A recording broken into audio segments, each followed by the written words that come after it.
ನಮಸ್ಕಾರ ನ್ಯೂಸ್ 11 ಗೆ ಸ್ವಾಗತ. ನಾನು Navita Jain. Tokyo para Olympics ನ ಕಡೆ ದಿನವೂ ಭಾರತ ಪದಕದ ಬೇಟೆಯನ್ನ ಮುಂದುವರಿಸಿದ್ದು ಇವತ್ತು ಭಾರತ ಒಂದು ಚಿನ್ನ ಮತ್ತು ಮತ್ತೊಂದು ಬೆಳ್ಳಿ ಪದಕವನ್ನ ಗೆದ್ದಿದೆ. ಪುರುಷರ ಸಿಂಗಲ್ ಬ್ಯಾಡ್ಮಿಂಟನ್ SH6 ನಲ್ಲಿ ಕೃಷ್ಣನಗರ್ ಗೋಲ್ಡ್ ಮೆಡಲ್ ಅನ್ನ ಗೆದ್ರೆ ಕನ್ನಡಿಗ ಸುಹಾಸ್ ಯತಿರಾಜ್ ಪುರುಷರ ಸಿಂಗಲ್ ಬ್ಯಾಡ್ಮಿಂಟನ್ SL4 ರಲ್ಲಿ ಬೆಳ್ಳಿ ಪದಕ ಗೆದ್ದಿದ್ದಾರೆ. ಈ ಮೂಲಕ ಭಾರತ 5 ಚಿನ್ನ 8 ಬೆಳ್ಳಿ ಹಾಗೂ 6 ಕಂಚಿನ ಪದಕಗಳು ಸೇರಿದಂತೆ ಒಟ್ಟು 19 ಪದಕಗಳನ್ನ ಗೆದ್ದು ಬೀಗಿದೆ. ಕನ್ನಡಿಗ ಸುಹಾಸ್ ಯತಿರಾಜ್ IAS ಅಧಿಕಾರಿಯಾಗಿದ್ದು ನೋಯ್ಡಾದ ಜಿಲ್ಲಾಧಿಕಾರಿಯಾಗಿದ್ದಾರೆ. ಸುಹಾಸ್ ಬೆಳ್ಳಿ ಪದಕ ಗೆದ್ದಿರೋದಕ್ಕೆ ಹುಟ್ಟೂರು ಹಾಸನ ಜಿಲ್ಲೆಯ ಅರಸೀಕೆರೆಯ ಲಾಳನಕೆರೆಯ ಜನ ಸಿಹಿ ಹಂಚಿ ಸಂಭ್ರಮ ಪಟ್ಟಿದ್ದಾರೆ. ಸುಹಾಸ್ಗೆ ಜಯಕಾರಗಳನ್ನ ಕೂಗಿ ಘೋಷಣೆಗಳನ್ನ ಕೂಡಿ ಸಂಭ್ರಮಾಚರಣೆ ಮಾಡಿದ್ದಾರೆ. ಇನ್ನು ಪ್ರಧಾನಿ ಮೋದಿ ಪದಕ ವಿಜೇತರಿಗೆ ಅಭಿನಂದನೆ ಸಲ್ಲಿಸಿದ್ದಾರೆ. ಸುಹಾಸ್ಗೆ ಕರೆ ಮಾಡಿದ ಪ್ರಧಾನಿ ಮೋದಿ ಅಭಿನಂದನೆಯನ್ನ ಸಲ್ಲಿಸಿದ್ದಾರೆ.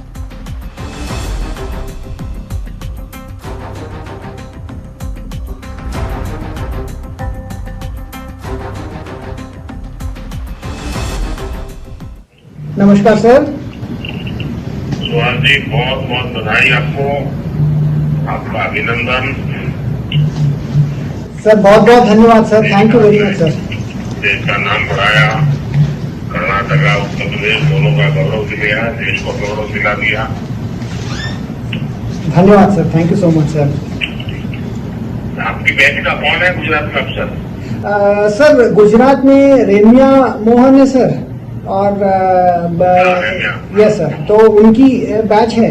और हमारी बैच के लोग और पूरे सर्विस के लोग और उत्तर प्रदेश कर्नाटक दोनों के लोग सर बहुत ज्यादा विशेष दिए थे सर। और आप सर बताए थे जब हम लोगों को सर संबोधन किए थे, आपने सर बताया था कि सामने कौन है ये मत देखिएगा, आप अपना बेस्ट दीजिएगा।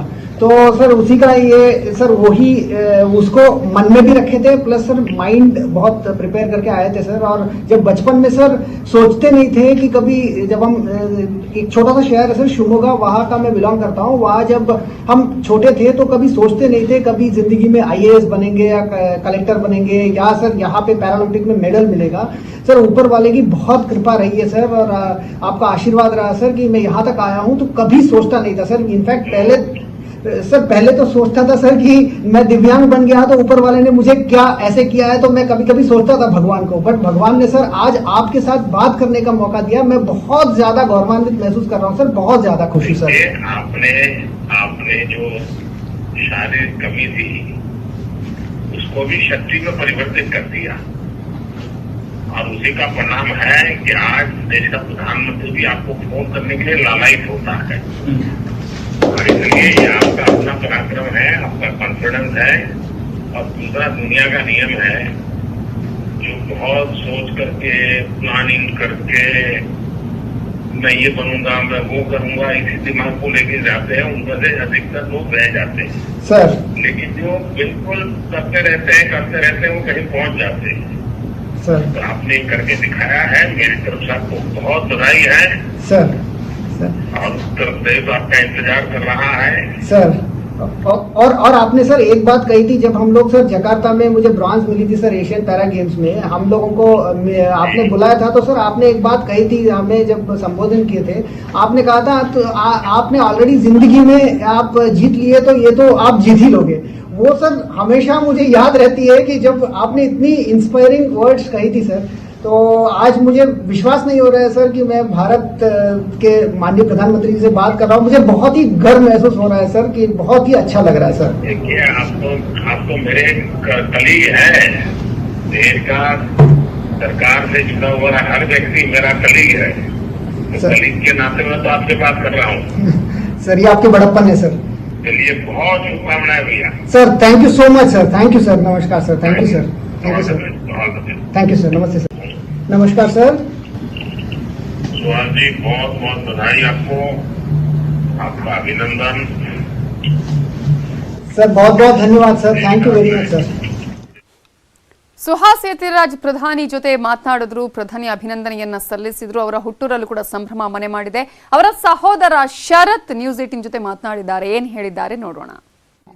I am feeling very happy because Para Olympics started in the month of August 24th, and in Para Badminton started in the September 2nd. Suhas participated in the category SL4. He played 3 group matches. In that he won 2 matches, and afterwards he faced Freddie in the semi-final. He won there also, and in final, as we know that Lucas is very tough. He is world number 1 in that category, but it was a nail biting match. So end of the day, one has to win and one has to lose. In that, India won the silver. Is your brother? So first of all, I am very happy because India won a silver medal, and after that, as you said, he is an IAS officer. So he is currently serving in Noida as a district magistrate. And during this pandemic, it was extremely difficult to manage both the things, because he has to manage vaccination drives and other stuff. And with that, parallelly, he used to participate in practices and other stuff. And finally, like at times, I do remember, I can quote this as he used to start around 9:30 p.m. in the night, and he used to end by 1 a.m. So that's how we used to manage both the things. And end of the day, and silver, as you said, medal is a medal, and we are extremely happy. He was good in studies as well. That's why, as we know, that he passed civil services exam also. And in 2014, when we were childhood, so we used to play in the roadside crickets and other stuff. But not as professionally. And in 2014, one of his coach, Gaurav Khanna sir, identified like he will be able to play badminton in this specific category, and that's how the journey started. And afterwards, in SL4 category, participated across the country, and he won various medals, gold, silver, and bronze. And today we do have an example that he won silver in Para Olympics in Para Badminton You must be category. getting many wishes. Actually, I feel very proud that my brother-in-law has won a silver medal in the Paralympics, and it has made India very proud. He's a son of India today, so I feel really proud. Like, you can tell that when he is in the office, he acts as officer, but when he comes home, he's a family. We never felt that he's an officer or he's very strict at home. He's a very cool dude. So we actually have a very comfort zone with him at home, and he encourages everybody. He encourages everybody at home to do one or the other thing, or to pursue any hobby. So he encourages us. Actually, the major role is of parents. If your parents treat a child as a disabled, obviously the child will go to a depression, or the child will think that he or she is a disabled. But if a parent encourages a child that no, you're a normal person, come on, you can do it, I think the child will obviously do one or the other thing, and he'll become, or he or she will become a great person in the world, like as Suhas has done today. So that there is a concept that a good child, like the person or the child who reads well, cannot play or do any activities, sports, cultural activities, whereas a cultural activity involved child cannot study well. So I think Suhas has done both. So I actually really feel that para ಒಲಿಂಪಿಕ್ಸ್ನಲ್ಲಿ IAS ಅಧಿಕಾರಿಯಾಗಿರುವ Suhas para ಒಲಿಂಪಿಕ್ಸ್ನಲ್ಲಿ ನಡೆಯುತ್ತಿರುವಂತಹ badminton ಸಿಂಗಲ್ಸ್ನಲ್ಲಿ ಬೆಳ್ಳಿ ಪದಕವನ್ನ ಗೆದ್ದಿದ್ದಾರೆ. ಅವರ ಹುಟ್ಟೂರು ಕರ್ನಾಟಕದ ಹಾಸನದಲ್ಲೂ ಬಹಳ ಸಂಭ್ರಮಾಚರಣೆ ಇದೆ. ಎಲ್ಲಾ ಕಡೆ ಖುಷಿಯ ವಾತಾವರಣ ಕಂಡು ಬರ್ತಾ ಇದೆ. ಭಾರತದ ಪದಕ ಬೇಟೆಯಲ್ಲಿ ಇವತ್ತು 2 ಪದಕಗಳನ್ನ ಗೆದ್ದಿದ್ದು ಕೊನೆಯ ದಿನ ಭಾರತ 2 ಪದಕಗಳನ್ನು ಪಡೆದುಕೊಂಡಿದೆ. ಪ್ರಮುಖವಾಗಿ ಅದರಲ್ಲಿ ಸುಹಾಸ್ ಯತಿರಾಜ್ ಹಾಸನ ಮೂಲದವರು, ಇವರು ಪದಕವನ್ನ ಗೆದ್ದಿದ್ದು ಈಗ ನೋಯ್ಡಾದಲ್ಲಿ ಜಿಲ್ಲಾಧಿಕಾರಿಯಾಗಿ ಸೇವೆಯನ್ನ ಸಲ್ಲಿಸ್ತಾ ಇದ್ದಾರೆ. ಅವರ ಕುಟುಂಬಸ್ಥರು ಖುಷಿಯನ್ನ ಹಂಚಿಕೊಂಡಿದ್ದಾರೆ. ಈ ರೀತಿಯಾದಂತಹ ಒಂದು ದಿನವನ್ನ ನಾವು ಎಕ್ಸ್ಪೆಕ್ಟ್ ಮಾಡಿದ್ವಿ, ಯಾಕಂದ್ರೆ ಈ ಹಿಂದೆ ಕೂಡ ಅನೇಕ ಪದಕಗಳನ್ನು ಅವರು ಗೆದ್ದುಕೊಂಡಿದ್ದಾರೆ. ಆದ್ರೆ ಪ್ಯಾರಾ ಒಲಿಂಪಿಕ್ಸ್ ನಲ್ಲಿ ಇಂತಹ ಒಂದು ಪದಕವನ್ನ ಗೆದ್ದಿರೋದು ನಮಗೆ ಬಹಳ ಖುಷಿಯನ್ನ ತಂದಿದೆ. ಅವರ ಈ ಒಂದು ಸಾಧನೆ, ಇವತ್ತು ಅವರು ಇಡೀ ಒಂದು ಭಾರತದ ಮಗನಾಗಿದ್ದಾರೆ, ಇಂಡಿಯಾದ ಮಗನಾಗಿದ್ದಾರೆ ಅನ್ನುವಂಥ ಖುಷಿಯನ್ನ ಹಂಚಿಕೊಂಡಿದ್ದಾರೆ.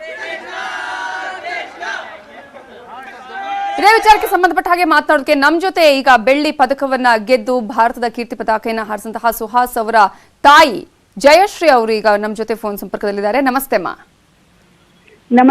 ನಮಸ್ತೆ ಮೇಡಮ್. ಹೇಗೆ ಅನ್ನಿಸ್ತಾ ಇದೆ ಮೇಡಮ್ ಈ ಕ್ಷಣ? ತುಂಬಾ ಖುಷಿ ಆಗ್ತಾ ಇದೆ. ಈಗ ಟಿವಿಲೂ ನೋಡ್ತಾ ಇದ್ದೀನಿ, ಪ್ರಧಾನಿ ಮೋದಿಜಿ ಅಭಿನಂದನೆ ಮಾಡಿ ಮಾತಾಡ್ತಿದ್ದಾರೆ ಅಂದ್ರೆ ಅದಕ್ಕಿಂತ ಖುಷಿ ಇಲ್ಲಿ ಏನಿದೆ ಮೇಡಮ್, ಅಲ್ವಾ? ತುಂಬಾನೇ ಖುಷಿ ಆಗಿದೆ. Extremely happy. ಎಕ್ಸ್ಪೆಕ್ಟ್ ಮಾಡಿದ್ರಾ ನೀವು? ಎಕ್ಸ್ಪೆಕ್ಟ್ ಅಂದ್ರೆ ಅವನು ಸುಹಾಸ್ ಒಂಥರ ಛಲವಾದಿ ಮನುಷ್ಯ ಮೇಡಮ್. ಛಲವಾದಿ ಮತ್ತೆ ಡೆಡಿಕೇಶನ್ ವೆರಿ ಹಾರ್ಡ್ ವರ್ಕರ್. ಹ್ಮ್ ತಮ್ಗೆಲ್ಲ ಗೊತ್ತಿರಂಗೆ ಗೌತಮ್ ಬುದ್ಧ ನಗರಲ್ಲಿ ಜಿಲ್ಲಾಧಿಕಾರಿ ಹೌದು ಹೌದು ಗೊತ್ತಿದೆ ಅಲ್ವಾ? ಹ್ಮ್ ಅಂದ್ರೆ ಅಷ್ಟು ಡೆಡಿಕೇಟೆಡ್ ಪರ್ಸನ್ ಅವನು. ಡೆಡಿಕೇಶನ್ ಇದಕ್ ನೋಡಿ ನಾನು ಹೇಳ್ಕೊಳ್ತಾ ಇದ್ದೆ, ಹ್ಮ್ ಅಟ್ಲೀಸ್ಟ್ ಒಂದ್ ಬ್ರಾಂಜ್ ಆದ್ರೂ ಸಿಗ್ಲಿ ದೇವ್ರ ದಯದಿಂದ ಅಂತ. ಹ ದೇವ್ರ ಕೃಪೆಯಿಂದ ಅವನಿಗೆ ಬೆಳ್ಳಿನೇ ಸಿಕ್ಕಿದೆ. ಹ್ಮ್ ಹೌದು. ಆಕ್ಚುಲಿ ಚಿನ್ನನೇ ಸಿಗ್ಬೇಕಿತ್ತು. ಚಿನ್ನದ ನಿರೀಕ್ಷೆ ಇತ್ತ ನಿಮ್ಗೆ? ನಿನ್ನೆಯಿಂದಲೂ ಕೂಡ ಎಲ್ಲರೂ ಎಕ್ಸ್ಪೆಕ್ಟ್ ಮಾಡ್ತಿದ್ರು ಇವತ್ತೊಂದು ಚಿನ್ನ ಬಂದೇ ಬರುತ್ತೆ ಮಾಡ್ತಿದ್ರು, ಬಟ್ ಅವರು ಅಪೋಸಿಟ್ ಅವರು ತುಂಬಾನೇ ಸ್ಟ್ರಾಂಗ್ ಪ್ಲೇಯರ್, ವೆರಿ ಸ್ಟ್ರಾಂಗ್. ಎಲ್ರಿಗೂ ಗೊತ್ತದು, number 1 in the world. But ಮೊದಲ ಸೆಟ್ ಅಲ್ಲಿ 21-17 ಗೆದ್ದಾಗ ಒಂದು ರೀತಿಯಲ್ಲಿ ಸೆಕೆಂಡ್ ಸೆಟ್ ಥರ್ಡ್ ಸೆಟ್ ಆಗತ್ತೆ ಮೇಡಮ್. ಆಟ ಅಂದಾಗ ಏನ್ ಗೊತ್ತಾ, ಒಂದೇ ತರ ಆಡಕ್ ಆಗಲ್ಲ. Correct correct. ಸ್ವಲ್ಪ ಟಯರ್ಡ್ ಆಗಿರ್ತಾರೆ ಯಾವುದೇ ವ್ಯಕ್ತಿ ಆಗ್ಲಿ. ನಾನು ಬಿಗಿನಿಂಗ್ ಇಂದ ಒಂದು ಹಾಡೋರ್ನೇ ನೀವು ತಗೊಳ್ಳಿ, ಬಿಗಿನಿಂಗ್ ಜೋಸು ಕೊನೆಗಿರಲ್ಲ. ಹೌದು ಹೌದು. ಹೌದಾ? ಹಾಗಾಗಿ ಏನಾಗುತ್ತೆ ಮ್ಯಾಚ್ ಅಲ್ಲಿ ಬಿಗಿನಿಂಗ್ ಅಲ್ಲಿ ಇದಾಗುತ್ತೆ ಕೆಲವು ಸಲ. ಬಟ್ ಒಂದು ಖುಷಿ ಏನು ಅಂದ್ರೆ ಫೈಟ್ ಕೊಟ್ಟು ಸೋತಿದ್ದಾರೆ. ಹೌದು. ಟೈ ಬ್ರೇಕರ್ ಅಲ್ಲಿ ಸೋತಿರೋದು ಸ್ವಲ್ಪ ಮಿಸ್ ಆಗಿದೆ. ತುಂಬಾ ಒಳ್ಳೆ ಆಟ ಆಡಿದ್ದಾರೆ. ಅದ್ರ ಬಗ್ಗೆ ನನಗೆ ತುಂಬಾ ಖುಷಿ ಇದೆ, ಹೆಮ್ಮೆ ಇದೆ. ನೀವು ಹೇಳ್ತಾ ಇದ್ರಿ ಅಂದ್ರೆ ಮೊದ್ಲಿಂದಲೂ ಕೂಡ ಆತ ಛಲವಾದಿ ಅನ್ನೋದನ್ನ ಹೇಳ್ತಾ ಇದ್ರಿ. ಹೌದು, ಇಂಟ್ರೆಸ್ಟ್ ಎಲ್ಲ ಇತ್ತ? ಛಲವಾದಿ, ವೆರಿ ಡೆಡಿಕೇಟೆಡ್, ಹಾರ್ಡ್ ವರ್ಕರ್, ಮೂರು. ಇಲ್ಲ ಅಂದ್ರೆ ಒಂದು ಜಿಲ್ಲಾಧಿಕಾರಿಯಾಗಿ ಈ ಲೆವೆಲ್ಗೆ ಹೋಗಿ ದೇಶಕ್ಕೆ ಈ ತರ ತುಂಬಾ is not A joke. Correct ಅಲ್ವಾ? ಎರಡು ಬ್ಯಾಲೆನ್ಸ್ ಮಾಡೋದಿದೆ ನೋಡಿ ಒಂದ್ ಮನುಷ್ಯ. It's very great. I am very proud of him. ನಿಜ ನಿಜ. ಇವತ್ತು ಬಹಳ ಖುಷಿ ದಿನ ನಿಮ್ಗೆ ಅಂತ ಹೇಳಿ. ಹೌದು ಮೇಡಮ್, ಐ ಎಕ್ಸ್ಟ್ರೀಮ್ಲಿ ಹ್ಯಾಪಿ. ಒಂದ್ ತಾಯಿಯಾಗಿ ಇದಕ್ಕಿಂತ ಖುಷಿ ಇನ್ನೇನ್ ಬೇಕು? ಎಕ್ಸಾಕ್ಟ್ಲಿ ಅಲ್ವಾ? ಹೌದು. ಮೋದಿಜಿ ನಾನೇ ನೋಡ್ತಾ ಇದ್ದೆ, ಫೋನ್ ಮಾಡಿ ಮಾತಾಡಿದ್ದಾರೆ. ಇಂತಹ ಒಂದು ದಿನ ಬರುತ್ತೆ. ಅವರು ಪ್ರಧಾನಿ ಹತ್ರ ಮಾತಾಡುವಾಗ ಹೇಳ್ತಾ ಇದ್ರು, ನಾನು ಯಾವತ್ತೂ ಎಕ್ಸ್ಪೆಕ್ಟ್ ಮಾಡಿರ್ಲಿಲ್ಲ, ನಾನ್ ಚಿಕ್ಕಂದಿನಿಂದಲೂ ಕೂಡ ಈ ತರ ಒಂದು ಬೆಳಿತೀನಿ ಅನ್ನುವ ಯೋಚನೆನೇ ಇರಲಿಲ್ಲ. ಹೌದು ಮೇಡಮ್, ಎಕ್ಸಾಕ್ಟ್ಲಿ. ಮತ್ತೆ ಅಷ್ಟೇ ಸಂಸ್ಕಾರ ಅಂತ, ಅಷ್ಟೇ simple down to earth person ಅವನು. ಇದ್ರಲ್ಲೂ ಕೂಡ ಜಿಲ್ಲಾಧಿಕಾರಿಯಾಗೂ ಕೂಡ ಒಳ್ಳೆ ಹೆಸರು ತಗೊಂಡಿದ್ದಾರೆ. ಕುಂಭಮೇಳ ಆಯ್ತು ನೋಡಿ 2019 ಅಲ್ಲಿ, ಅಲ್ಲೂ ಕೂಡ ಮೋದಿಜಿಯಿಂದ ಹಿಡಿದು ಎಲ್ಲರೂ ಅಭಿನಂದನೆ, ಪ್ರಶಂಸೆಗಳು ತುಂಬಾ ಬಂತು. ಹಾಗಾಗಿ ಯಾವುದೇ ಒಂದು ಕೆಲಸ ಮಾಡ್ಲಿ ಶ್ರದ್ಧೆ, ಡೆಡಿಕೇಶನ್ ತುಂಬಾ ಖುಷಿ ಆಗುತ್ತೆ ಮೇಡಮ್. ನಿಜ ನಿಜ.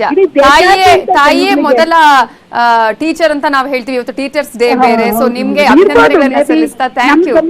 S, thank you so much ನಮ್ಮ ಜೊತೆ ಮಾತನಾಡಿದಕ್ಕಾಗಿ.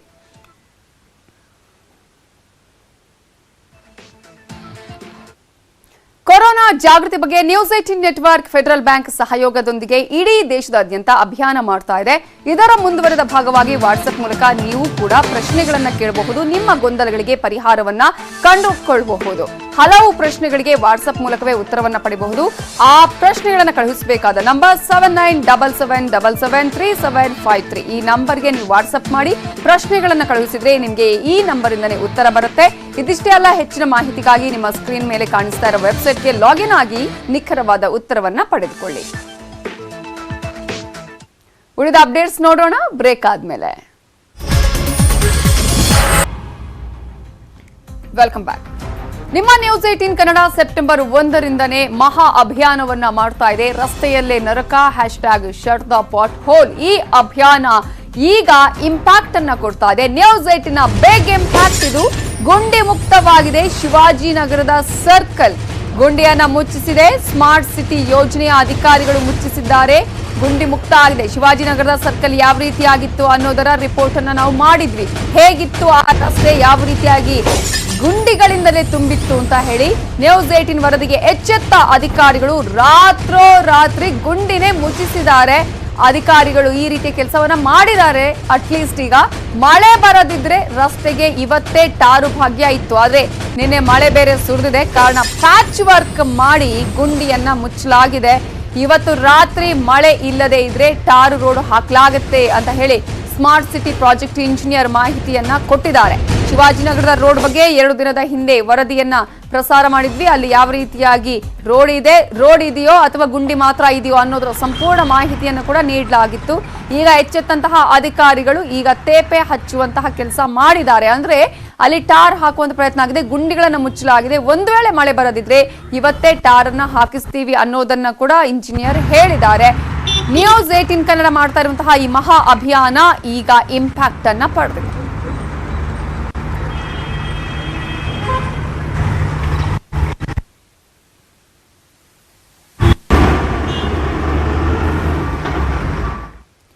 ದೇಶದ ಎಲ್ಲರಿಗೂ ಕೊರೋನಾ ವ್ಯಾಕ್ಸಿನ್ ಸಿಗಬೇಕು ಅನ್ನೋದು ನೆಟ್ವರ್ಕ್ 18 ಆಶಯ. ಫೆಡರಲ್ ಬ್ಯಾಂಕ್ ಅಪೋಲೋ ಸಹಯೋಗದೊಂದಿಗಿನ ನೆಟ್ವರ್ಕ್ 18 ಈ ಆಶಯಕ್ಕೆ ದೇಶವ್ಯಾಪಿ ಬಲ ಸಿಕ್ಕಿದೆ. ಎಲ್ಲರಿಗೂ ವ್ಯಾಕ್ಸಿನ್ ಅನ್ನುವ ಜಾಗೃತಿ ಮೂಡಿದೆ. ಅಭಿಯಾನವನ್ನ ನೋಡ್ತಾ ಈಗೊಂದು ಸ್ಮಾಲ್ ಬ್ರೇಕ್. ಕಲಬುರಗಿ ಜಿಲ್ಲೆಯಲ್ಲಿ ತಡರಾತ್ರಿ ಮಳೆ ಸುರಿದಿದ್ದು ಜನಜೀವನ ಅಸ್ತವ್ಯಸ್ತವಾಗಿದೆ. ಧಾರಾಕಾರ ಮಳೆಗೆ ಕಲಬುರಗಿ ಜಿಲ್ಲೆಯ ಕಾಳಗಿ ತಾಲೂಕಿನ ನೀಲಕಂಠೇಶ್ವರ ದೇವಸ್ಥಾನ ಸಂಪೂರ್ಣ ಜಲಾವೃತಗೊಂಡಿದೆ. 100 ಎಕರೆ ಜಮೀನುಗಳಿಗೆ ನೀರು ನುಗ್ಗಿ ಬೆಳೆ ನಾಶ ಆಗಿದೆ. ಮಳೆಯ ಆರ್ಭಟಕ್ಕೆ ಹಲವು ಕಡೆ ರಸ್ತೆಗಳೇ ಕಿತ್ತು ಹೋಗಿದೆ.